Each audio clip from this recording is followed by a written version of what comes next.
Good morning, everyone, and welcome to Rowan College of South Jersey's first student-centered virtual town hall. I'm Josh Piddington, the college's Vice President and Chief Information Officer, and I'll be acting as the moderator for the college's first virtual town hall. In just a few moments, you'll hear from our panelists, which consists of Dr. Frederick Keating, our college president, our provost and vice president, Dr. Brendan Rickards, our vice president and chief operating officer, Dominic Bersicelli, vice president of student services, Judith Atkinson, Dr. Jim Picone, the vice president for the Cumberland campus, and last but not least, Dr. Sue Hall, the dean of our nursing and health professions division. You might be wondering, how do I ask a question? Our goal has been to make this as easy as possible, so please look for the chat button. Click or tap that button to send us your questions. We'll do our best to answer all of your questions, but if we do run out of time today, we promise to answer them through email or through our FAQ, which is located at rcsj.edu/coronavirus. Finally, we are recording today's town hall and we'll make that available from our website as well. Once again, I thank our students, faculty, and staff for attending. It's now my pleasure to introduce Dr. Keating, President of Rowan College of South Jersey. Good morning, everyone.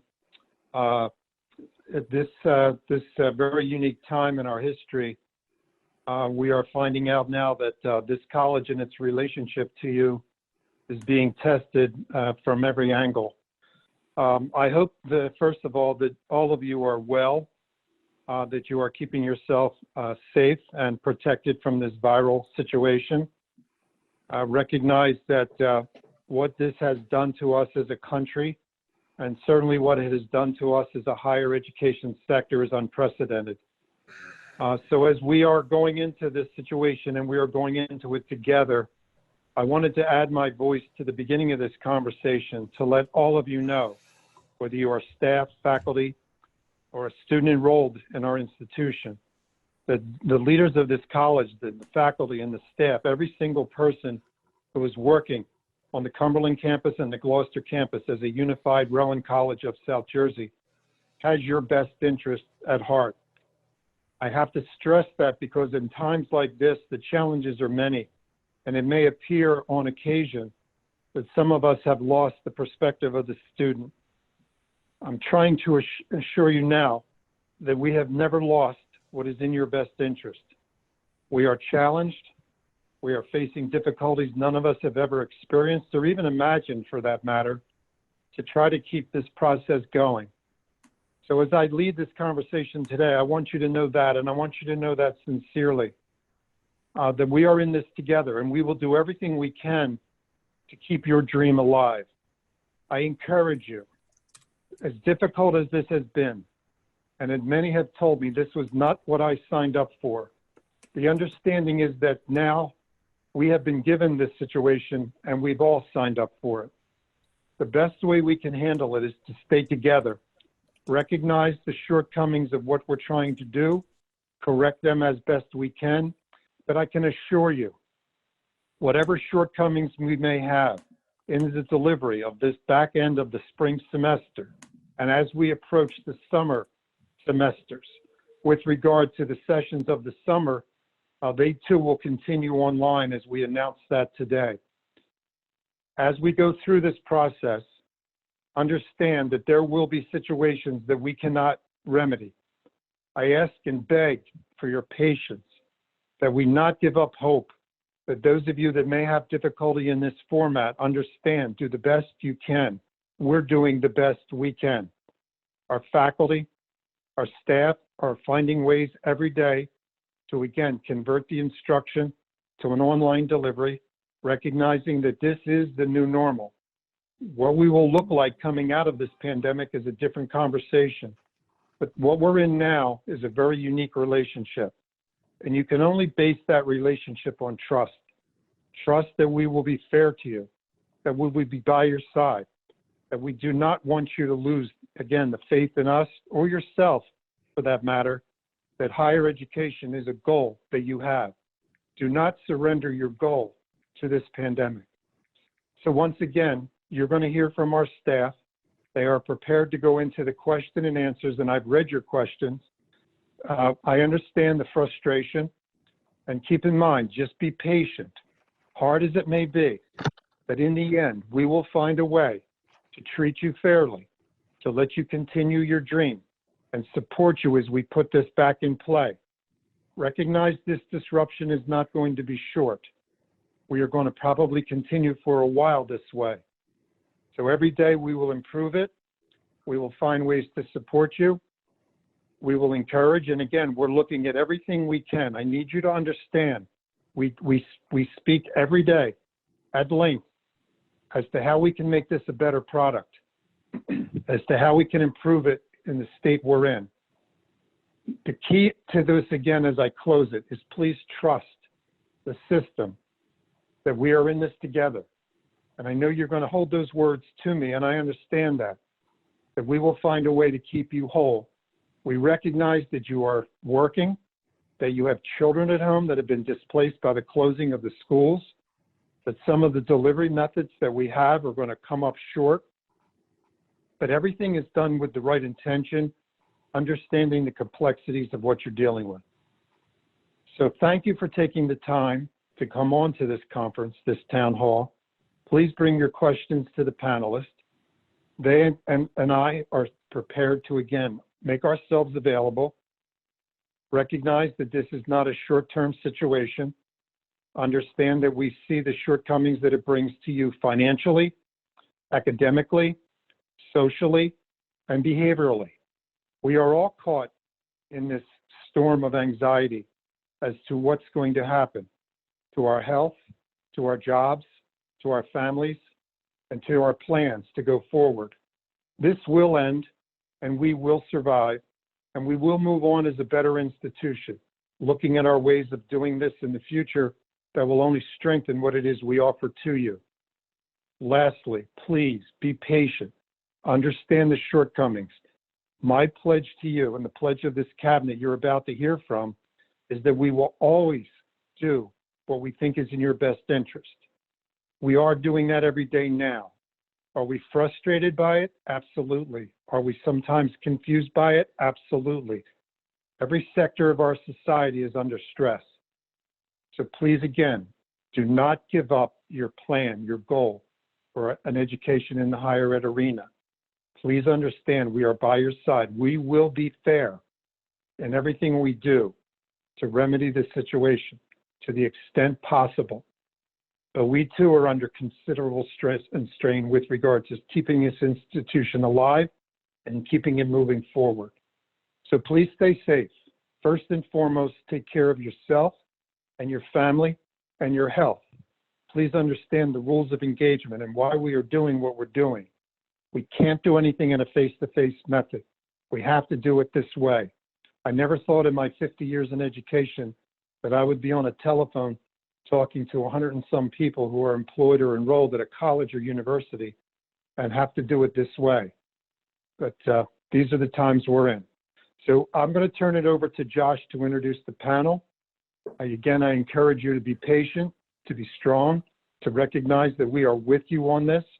We are very much aware of what you're up against. So let's have the conversation. Let's put the thoughts out there. We'll do our best to answer. And what we can answer today, we will work on and immediately get you a response. Stay safe, stay strong, and stay into this college. We will work with this together. At this time, Josh, I'm going to turn it back to you for the panel. Thank you, Dr. Keating, and thank you for your leadership through this, this pandemic. It's really been fantastic. It's now my pleasure to introduce Dr. Rickards. And Dr. Rickards, why don't you also talk about what we're going to be doing for summer as well? Absolutely. So just to start out before we get into summer, I just want to thank you all for coming and giving us the time to speak with you. I know that your days have certainly changed. Your days from sitting in the classroom ultimately have changed to where we stand today, which, just as Dr. Keating had said, I never thought in my almost 15 years at what was Gloucester County College, then Rowan College of Gloucester County, and now Rowan College of South Jersey, that we would ever be in this situation. I entered into the classroom as an instructor, and you definitely change your methods of instruction. You definitely change your methods of learning. As students and as faculty, what we must recognize is that the environment that we're in is a fluid one, and we are all in this together. My own academic career, when I was finishing my doctorate degree at Princeton University, I watched people do work and lose literally 2 years of work in the matter of 5 minutes, meaning they basically started their PhD career over. In academics, what they did is they figured out ways around this. They came up with new solutions. They came up with new experiments to do such that they could get to their end goal. The individual who I'm referring to now is a faculty member at Emory University and is one of the leading researchers on mouse genetics for infectious diseases in mice. So this type of research and these types of barriers that people run into are things that we all run into on a daily basis and are all things that we have to work around and work our way to the completion. I recognize that as employees and faculty members, this may not be the situation that you wanted to enter into. As students, I'm certain this is not the situation that you wanted to enter into as we began the semester. I know on my end, it's not what we had wanted to enter into. However, just as Dr. Keating had mentioned, we are all in this together. As faculty, staff, and students, we must work together and be flexible in working with one another such that we can get to your end goals. At the college, we are all extremely dedicated to getting you to your end goal. Students are the key focus here.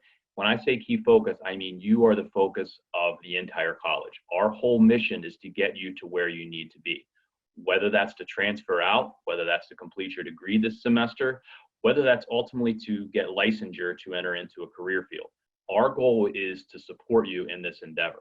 So what we're going to do as a college is support you in every way possible such that we can get you to that goal. So as faculty and staff, we are ready to work with you. As students, definitely be in contact with those supportive faculty and staff. They're the best ones that can answer your questions.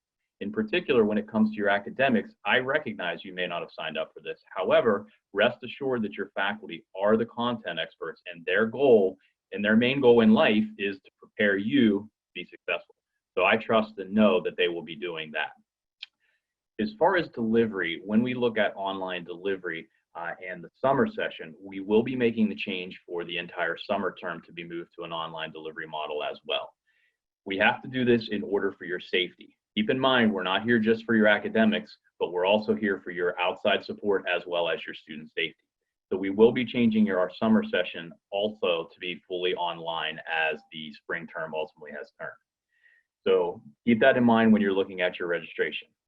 Now, as we move forward, we will be examining all of the safe things, all of the supportive things that we can provide. Because remember, college is academic, but it is also for you there to develop your social as well as your actual skills in terms of the workplace. So we have plenty of student support available to get you there. We have emotional support available, and we are dedicated to getting you prepared emotionally and maturity level so that you are prepared for the work of tomorrow. So with that, I want to thank you all for the actual time that we have here. I don't want to take up any more of it, and I will be around campus virtually if necessary. I hope to see every one of you when you do graduate, and when we see you hopefully physically at graduation at some point, I hope to shake each and every one of your hands. So with that, I'll turn it back over to Josh. Thank you. Thank you, Brendan. It's now my pleasure to introduce Judy Atkinson, our Vice President of Student Services. Judy. Good morning, everyone. Hope everybody's safe and healthy. Not sure about this working from home, still getting used to it because I do miss the campus. I miss seeing everybody there, colleagues, and especially the students. We miss you terribly. But you know what? We know this is temporary, and we're going to get through this. We're going to get through this together. And just to remind you that we are still here. We're all still here working, and we want to be there for you to get you through the semester because it is so unprecedented what we're going through. But I think together we will all be happy that we got through it, and that's the day that we're all looking forward to. I saw preliminary a couple questions that we're going to address later regarding the ceremonies and all. So just know that we do want to celebrate all your accomplishments, and we're sorting all that out and figuring it out. But just know that you are at the forefront of our mind. This is why we're here. So looking forward to talking to you more, and I will turn it back over to Josh. Thank you, Judy. It's now my pleasure to introduce Dominic Bersicelli, our Vice President and Chief Operating Officer. Thanks, Josh. Nothing more to add, but just thank you for the opportunity to be with you today. Thanks for participating. I can tell you on my side of the house, we're looking at everything to make the student experience as flexible as we can knowing that you didn't sign up for what you're into, but we're all in it together. We'll get through it together, and whatever we can do, we're here for you. So thank you, and enjoy this teleconference. Thank you. Thanks, Nick. Now, Dr. Jim Bacone, Vice President of the Cumberland campus, please say a few words. I just want to say welcome to the first town hall meeting. Just to emphasize some of the points that were already said, we are approaching all decisions very thoroughly and with great seriousness. We know some of these changes may cause some stress and uncertainty, but we've really have worked hard to have a lot of resources, and on our web pages we do emphasize you to go there and find the resources, including we have a wellness center services that are available for online counseling sessions for those in need. I understand that this situation is not ideal, but I want to convey how proud I am and we are of how students have navigated this challenging and uncertain time. I'm confident that if we work together through this process with creativity, compassion, optimism, and civic responsibility, this shall pass, and we will emerge at the other end stronger than before. I know we will continue studying, creating, and growing as students and staff and faculty and administration. Every crisis in many ways is an opportunity, and this may be a chance for all of us to improve as a global society, if you think about it, and understand that the health of all of us relies on what we do individually. And we are very important as individuals, and I think we have a great part in our society in the future. Again, I want to thank you for understanding and as well as reassure you that the health, safety, and the education of you, our students, is our absolutely highest priority.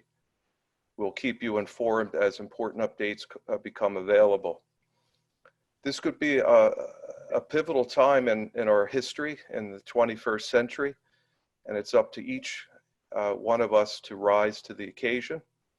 And I'm convinced that everyone on this call and at RCSJ has this potential. So please continue to be good to yourself and each other, and we will get through this together. Thank you very much, Jim. And now, last but not least, Dr. Susan Hall, who is the Dean of our Nursing and Health Professions Division, and really has been giving a lot of really key medical advice on the coronavirus to the administration. So, Dr. Hall. Thank you, Josh. Hello, everyone, and welcome. Thank you again for taking time to join us. We really not only value your input, we value your support here as a collective, large college community. Whether it be your position as faculty or staff or students, your voice, your questions, your concerns are very important to us. My role on a daily basis has been to stay in touch with the local health departments in each county, as well as the state health department, the CDC. Communication has been very valuable to us as an administrative team to not only make decisions, but share that as well. Most importantly, as it's been said from various participants, is your safety is our concern. So we look forward to the day where we can come back to the college campuses, and we look forward to the day we can resume activities as we once knew them.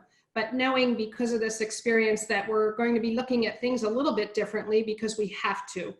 As Dr. Bacone said, this global pandemic situation does make us do business differently. But again, your safety is first and foremost. So without further ado, we'd like to get to your questions. We understand that you have questions. And we again thank you for your participation. Thank you very much, Dr. Hall. So the first question that I'll bring up, and Judy and Jim, I'll kick this to you, are about ceremonies. Students want to know what's going to be happening with graduation and all the other ceremonies that we usually have coming up in May.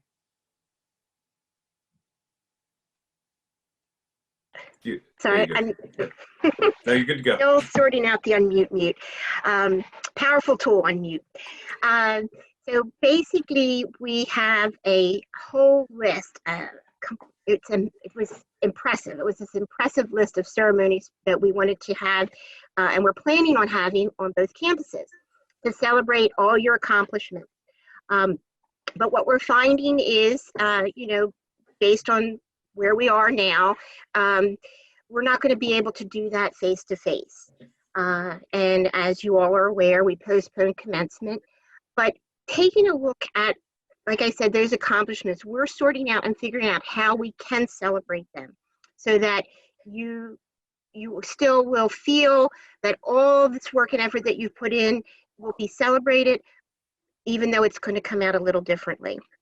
There's a number of the ceremonies that we are going to be able to do virtually Zoom. We're hoping to, and then some of that we will take a look at to see what other mechanisms we have in place. So I would say, just hang in there, and we are not forgetting about you. We are, as with everything, just sorting things out along the way. Jim, do you want to add to that or move on to the next question? I would just like to say that, we are doing things in a different way now, and we're going to find ways to celebrate as we move forward. And we're looking forward to all the celebrations this coming spring. We've had a few questions come in about financial aid. Students want to know who they can contact to get help on both campuses. What do we recommend the best route for those students would be?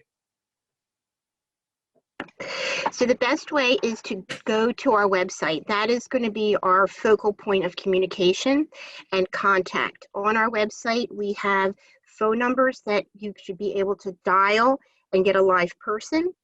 There are email addresses, but if you are unable to reach anyone, on either campus, I will be happy to give you my email address, and I will reach out to them as well. So I would say, go to the website first and take a look at what we have listed there. There also are some available resources and frequently asked questions that may be able to answer some generic questions. But for the more detailed stuff, go to the website, use those two forms of communication, and if you cannot get a hold of anyone, please email me directly. We also have, when you go there, a chat bot that's kind of an artificial intelligence chat bot. So you can go to that and you can type your question and get some answers as well, which we found has been very helpful. So we talked about ceremonies that are in May. There's also questions that have been coming about events that might have been scheduled in June, July. Obviously, it's all kind of up in the air, but does anyone want to comment to what our current thoughts are around those events?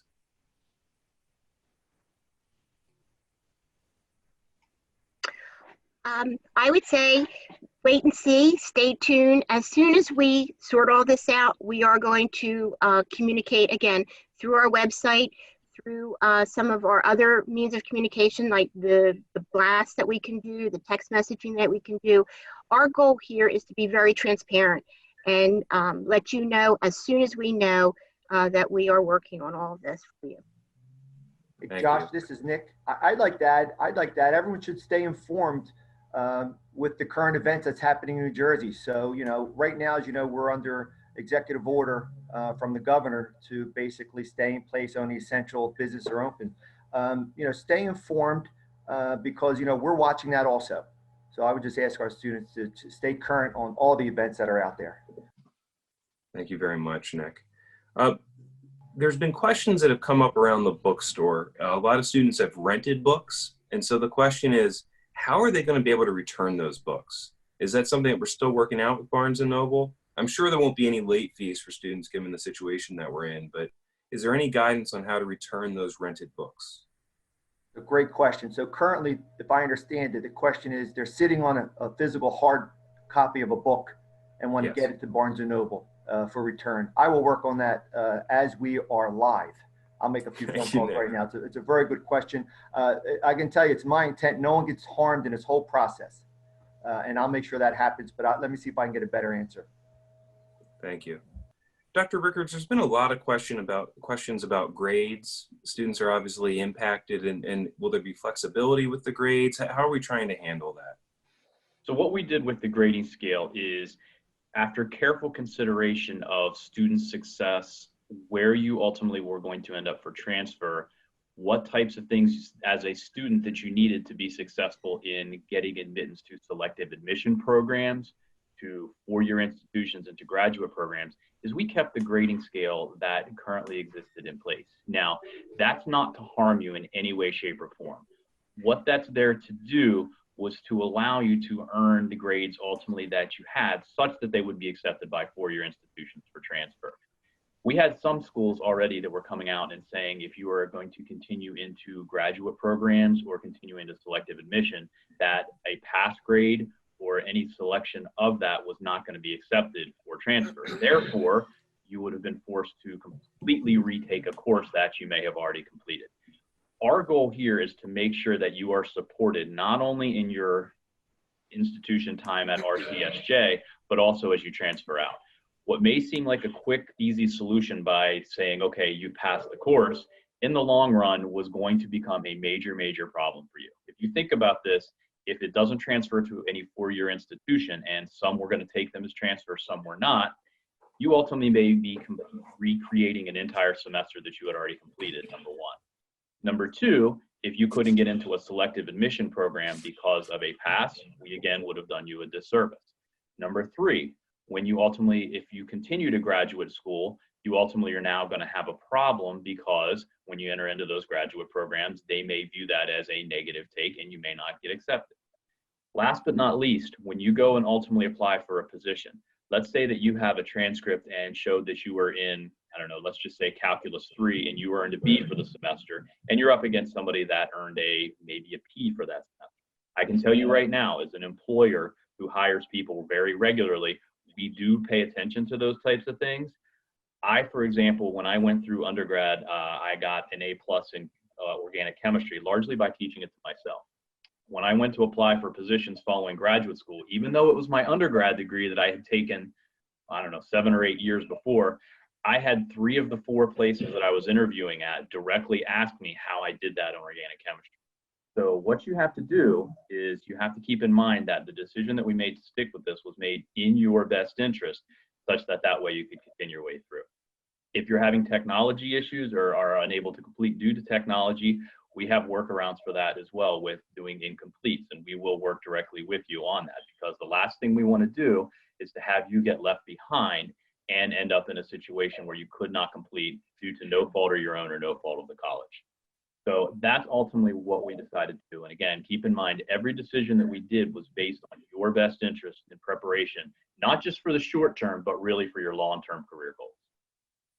Excellent. Thank you very much. Kind of riffing on that answer, there's been questions about selective admission programs. Dr. Hall, for example, in nursing, students are worried about deadlines. So I guess the question is, have those deadlines been adjusted? Will they be adjusted for those students that are worried? So first, just let me differentiate between the 2 campuses, just because these deadlines were established before the merger. The Gloucester campus selective admission deadlines for nursing, DMS, nuclear medicine was back in March. Students who have been accepted have been notified, and I know there's a lot of questions. Did you receive my deposit because my check has not been cashed? Well, suffice it to say, we are not there, but our mail is being safely secured. And as soon as we have that opportunity to go through the mail, we will have that answer. For, again, the students who were met the objectives for the Gloucester campus, the confirmation that we know that you plan to attend right now is that you complete your criminal history background check online.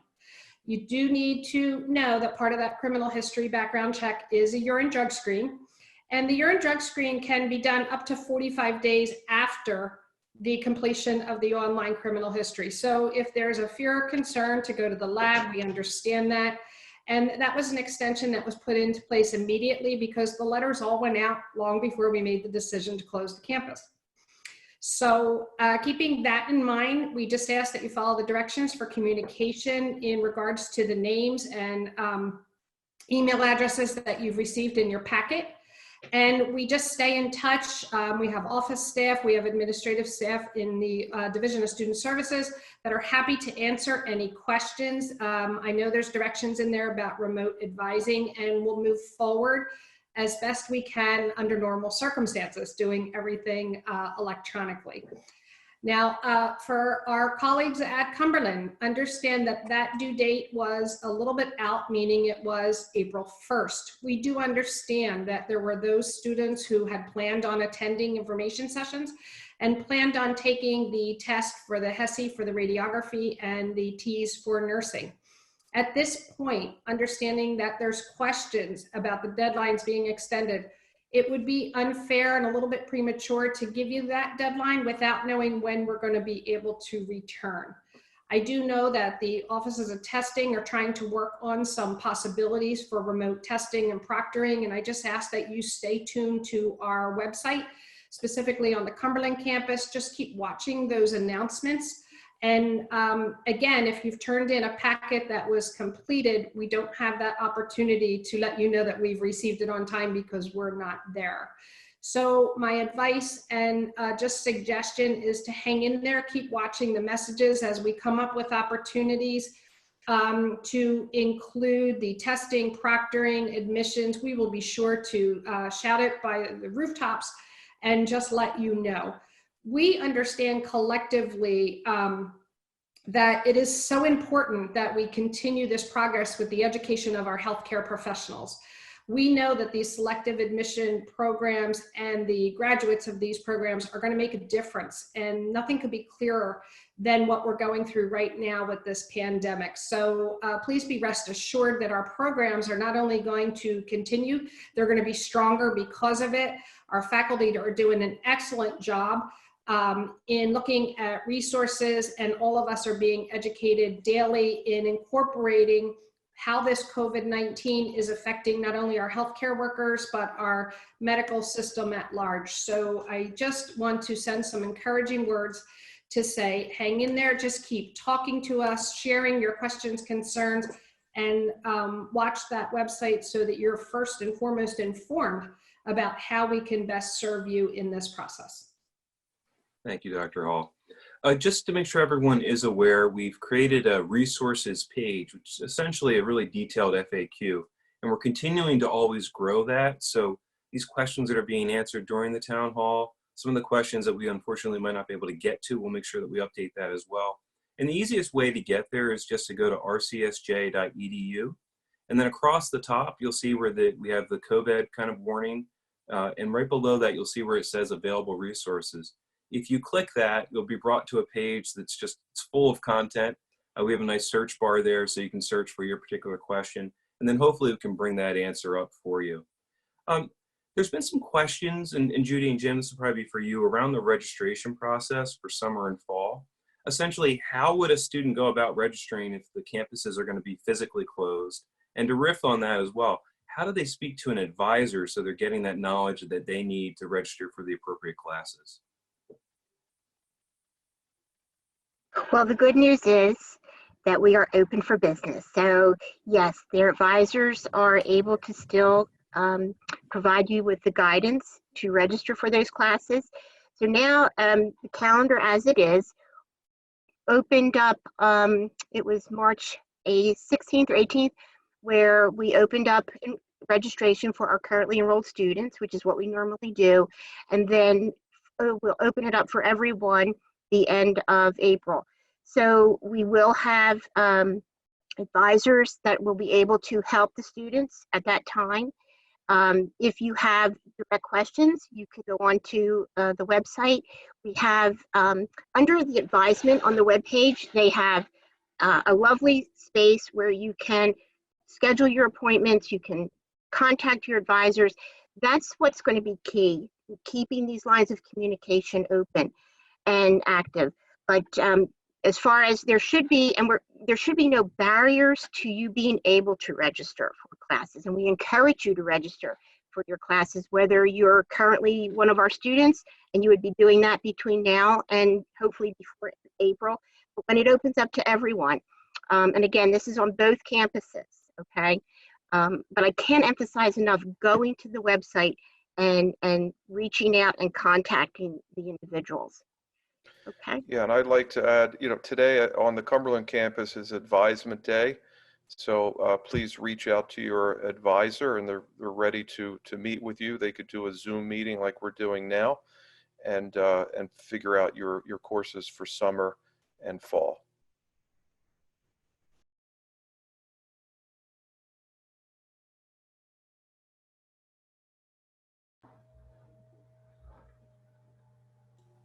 Josh, you're muted. You're muted, Josh. Thank you. So let's move on to tutoring. There's been a lot of students that have been asking questions, especially around classes that weren't online and now they are, and they feel like they need some extra help. How does a student go about getting that tutoring help on the Gloucester campus and on the Cumberland campus?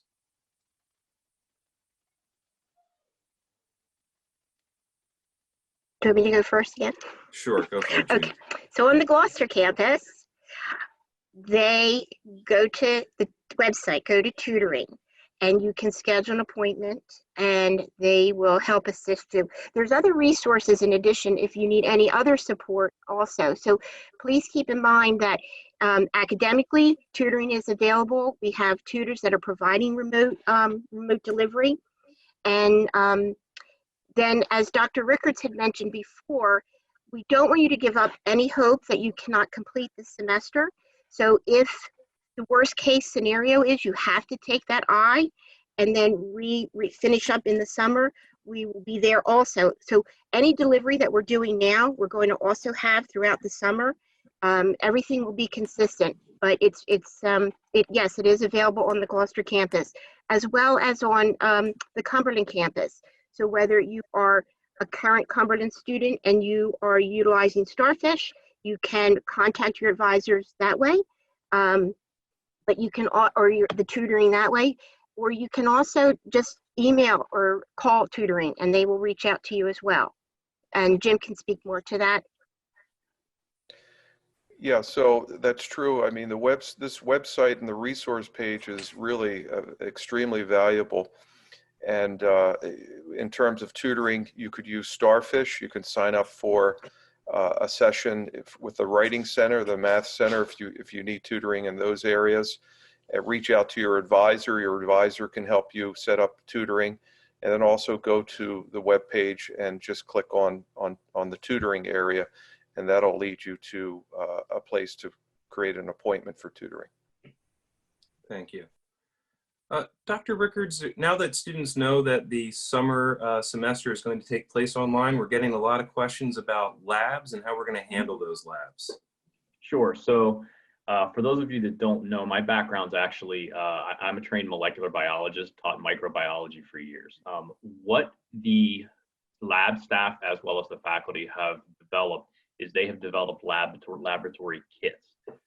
These will be kits that you ultimately will be able to order and use from home so that you do get the hands-on laboratory experience. One thing that we don't want to lose in the online delivery of science classes is your ability and your experience to understand and comprehend how these laboratory techniques work, not only on paper, but also in practice. So what we have designed, whether it's your general biology classes, microbiology, or chemistry, are going to be lab kits that will be able to be shipped to your house. You will be able to do the laboratory experiments at home. We're not going to be including things that are dangerous. So the things that you will get will be functional. You will be able to do the same general experiments that you would have done in the classroom, but you will not have any chemicals or any household items or microbiology type organisms that would be harmful either to yourself, to your children, to your pets, to your parents, etc. So we will have those set up so that you do get the same general laboratory experience to develop the techniques, because that's what's the critical point of the lab, is to develop those techniques. So we will make sure that you have those abilities. Thank you. Here's a question. It's probably for Jim or Judy. The high school options program. We have students that are asking how that's going to work now that they're not physically in high school, and this is coming from some of the parents as well. But those students still want to be able to attend Rowan College of South Jersey. So what's the process going to be now? Well, we absolutely still want them to attend. So much like some of the processes that we currently have in place, we're moving them into an online delivery. So we're still going to be asking, you know, and they'll still be meeting with their advisors. They'll still be interfacing with the high schools, because everybody's still open. And if you're looking to want to take classes in the summer, if you want to start looking at the fall, the priority registration, if you're a current rising senior, we're still going to be doing priority admissions for that.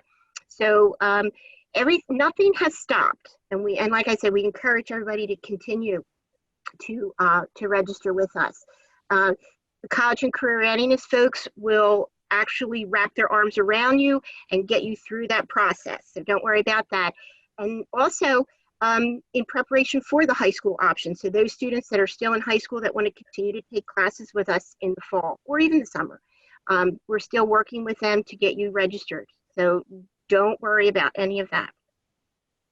We have the manpower to do that.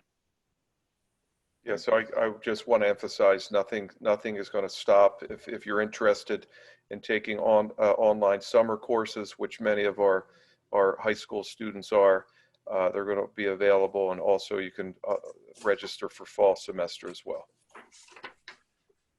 Here's another question kind of surrounding financial aid, and the question is, they know they need to get important documents to the financial aid office. Since they can't physically come to the campus, what is the recommended way to get those important documents to the financial aid office? Financial aid has a mechanism in place, and it has been in place, where students can upload.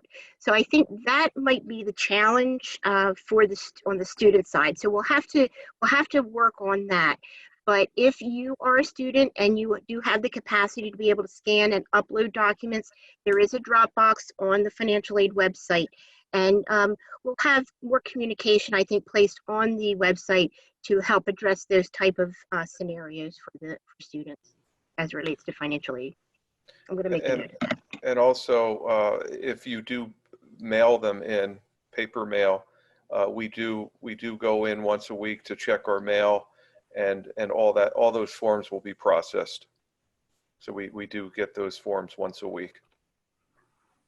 Excellent, thank you. I just want to go back to a bookstore question that we had earlier about how do they return those. I've gotten some information in. There's actually a website for Barnes & Noble. We'll make sure that we put that in the FAQ links, where a student can go and download a free label to actually mail those books back to Barnes & Noble. It won't cost the student anything. So that's great news. And Josh, again, that will be in the FAQ. Josh, this is Nick, and yes, that's correct. I got off the phone with our Barnes & Noble rep, and you're correct on the label. And always go on their webpage because they also are going to probably be extending the return date. Right now it's May 6th. They don't anticipate charging anyone any type of late fee, but as of currently right now it's May 6th. The label, a couple ways you can do it. You can label it and send it to a Dropbox. If you're not comfortable, you can have UPS come to your house. Excellent, thank you. Thanks, a Josh. question around graduation. So students are, and I'm sure we'll be able to answer this one, but students are saying, if there isn't going to be a physical ceremony, do I still graduate? Do I still get my diploma? Absolutely. You will still be conferred as having graduated on May 14th. I'm sorry, let me look at my calendar, all these dates. Yes, it is May 14th.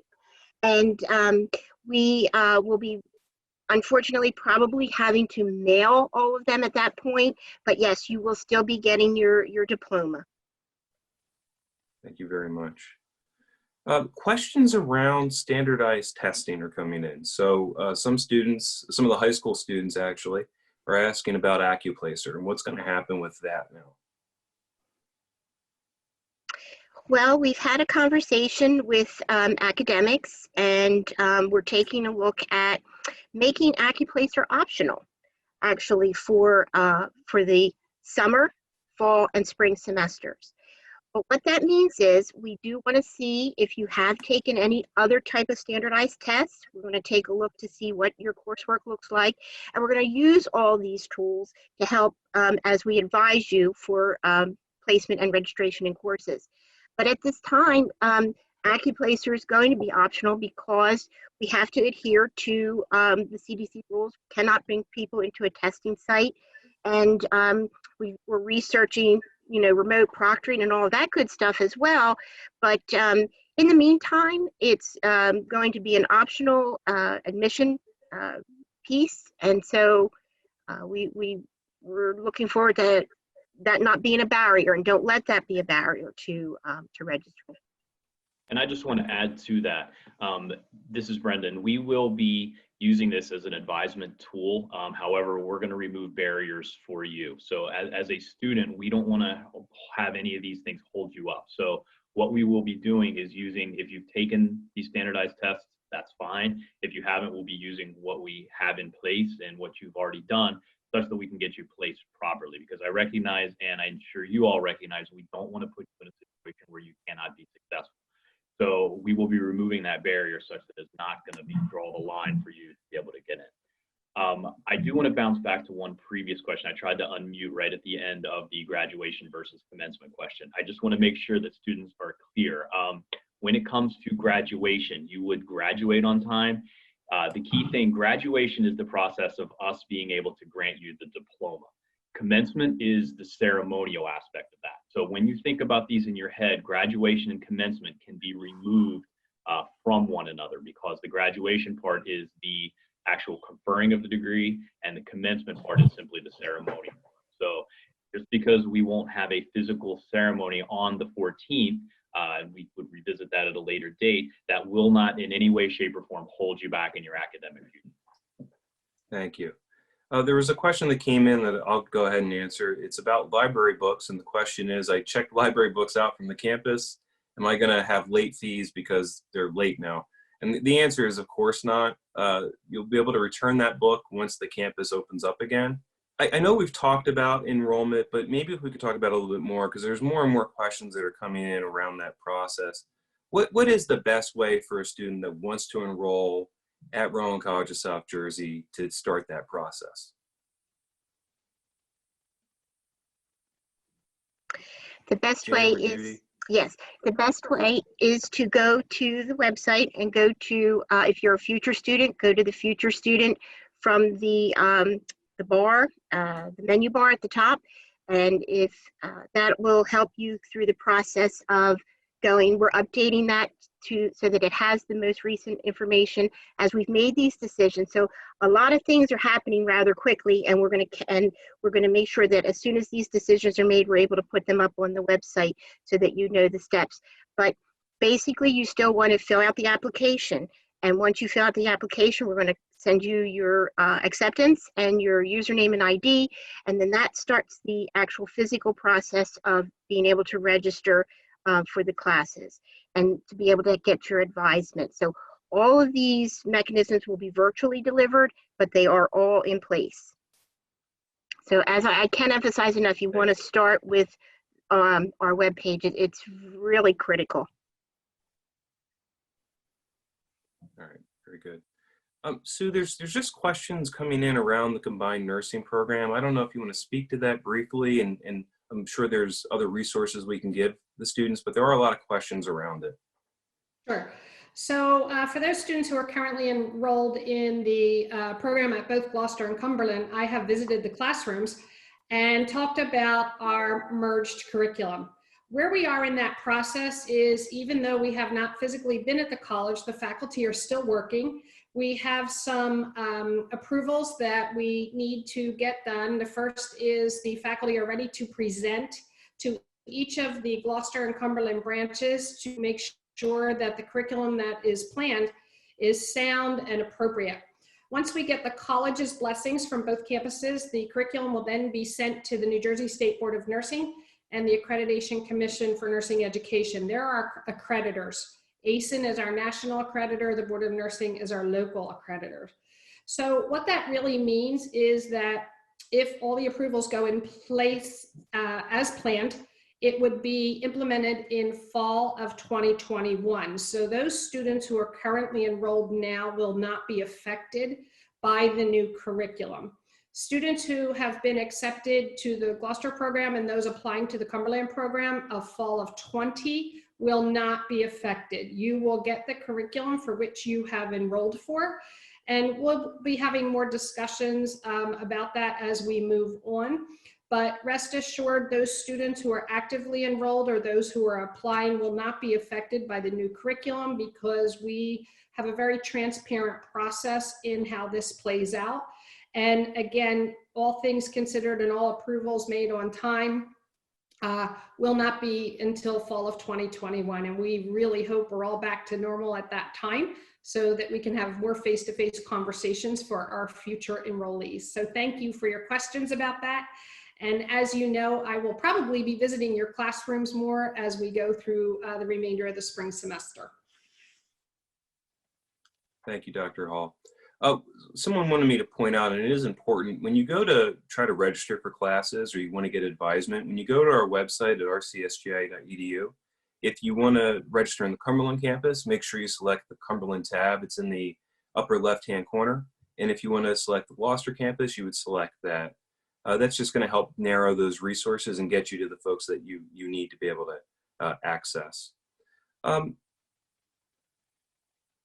then I guess I'm sorry. Yeah, so we talked about tutoring already. Anybody else want to, there's more questions coming in around tutoring. Anybody want to add some more detail around our tutoring options?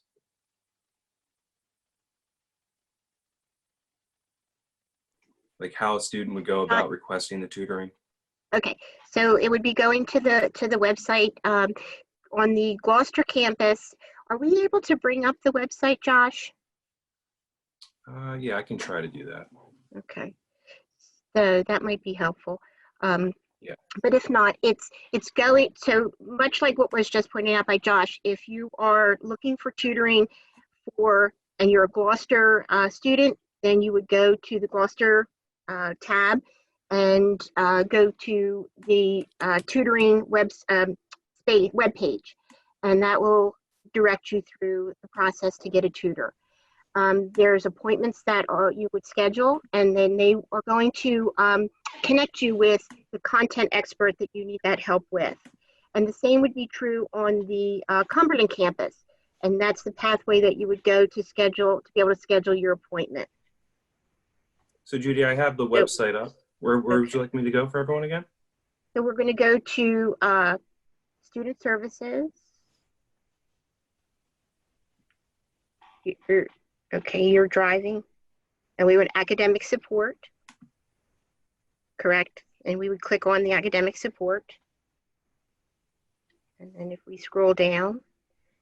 Academic Support Center right there? Center, Okay. So, and here you can, these would be all the services, but you can schedule an appointment. You can ask a tutor. You can do your online. They have some tools that are online also. So this is your resource. Very good. And just remember, everyone, you can flip between the resources by clicking the different tabs right up here, Gloucester and Cumberland. And as Josh mentioned before, if you go to the coronavirus on the top bar and click available resources, you'll find that if you scroll down, you'll see a drop-down menu for tutoring. Albert Price is the person on Cumberland campus. His email is there, as well as his phone number, if you have any questions about tutoring. A very good point, Jim. Thank you.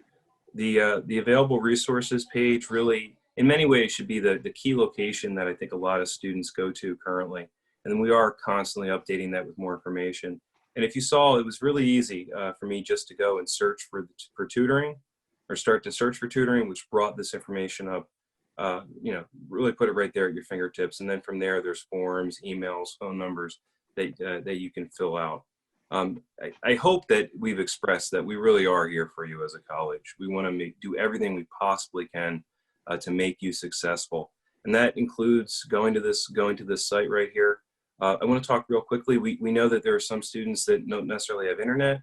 Comcast has some amazing programs going right now where it's free internet for people that qualify. And if you go to this Need Internet right here, it will slowly load. But if you need that, you can go there and you can find out about the programs. We're also offering wireless on our campuses.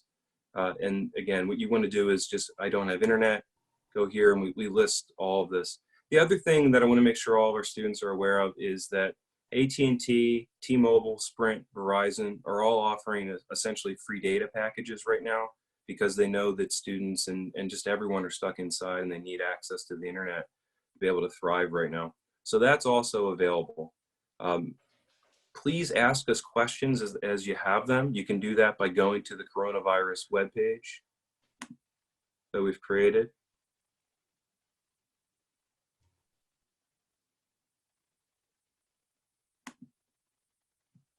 I didn't mean to do that. Again, you can go to the coronavirus webpage that we created, and then there's this form right here that you can fill out. Please do so. It's the quickest way to route your questions to the appropriate folks on our campus. We're at the 12:30 mark, so I guess I would just ask to our panelists, is there any parting advice you'd like to leave to our students?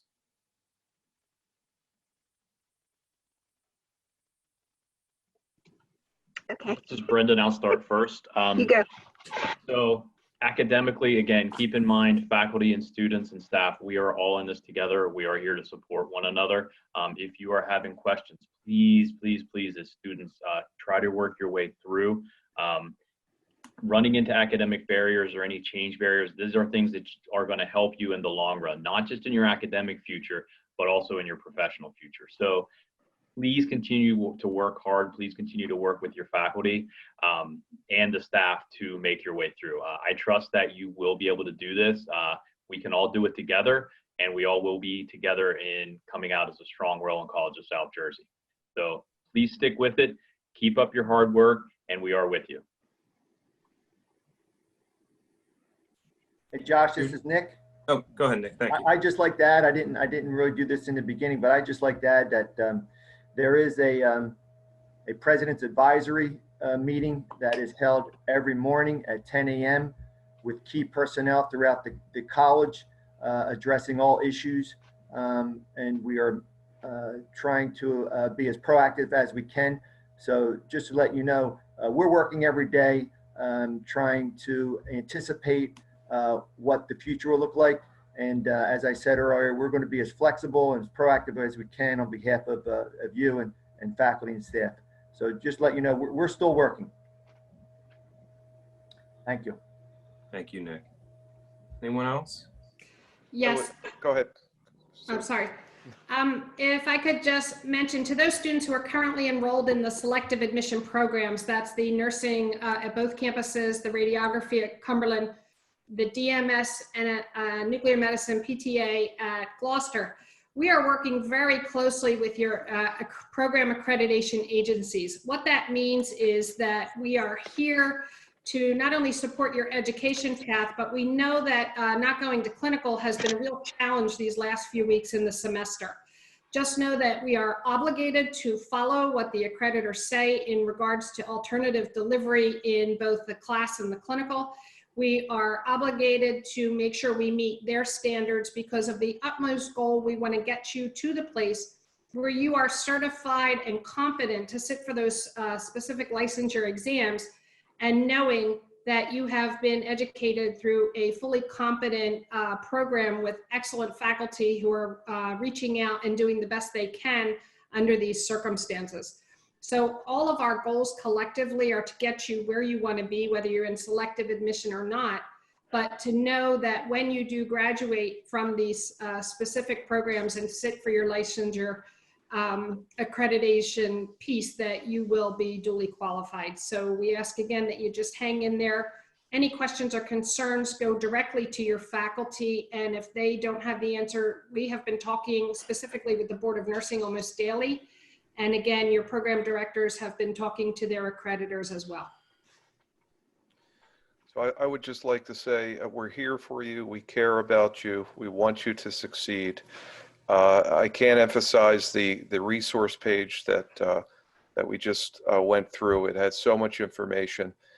Reach out to your advisor, your faculty, and even us. I mean, we're all here. We take your email and we'll direct it to the correct person to get things done. So just hang in there and we'll get through this together. I just want to say I've appreciated this time together with all of you, and hearing from you, from the students. A lot of really good questions and concerns, and much like my colleagues have said, we are here for you. Please reach out to us, because together we're all going to navigate through this. We're going to come out on the other end, and we're going to all be stronger for it. So stay safe, please, and healthy. All right, thank you. Thank you to our panelists. This is the first time we've ever done something like this, and I have to say I think it went pretty well, so thank you again. Thank you to everyone that attended our first town hall. I have a feeling we'll probably do a few more of these as we progress through the summer. And for those of you that asked questions and we weren't able to get to those questions, I promise you that we will reply back to you in some way, and we will answer those questions. It might be email, it might be a call, it might be in the FAQ, but we will make sure that we answer them. And I guess I'll close on this. I hope it's clear to all of our students just how important you are to our college and to all of us. And we're doing everything we possibly can to get through this pandemic. Remember, we're in this together, and we're going to beat the pandemic together. We're going to come out on the other side. We're going to thrive, and we're going to do this, all right? So again, thank you very much, everyone. I hope you have a fantastic day, and we'll all talk to you later.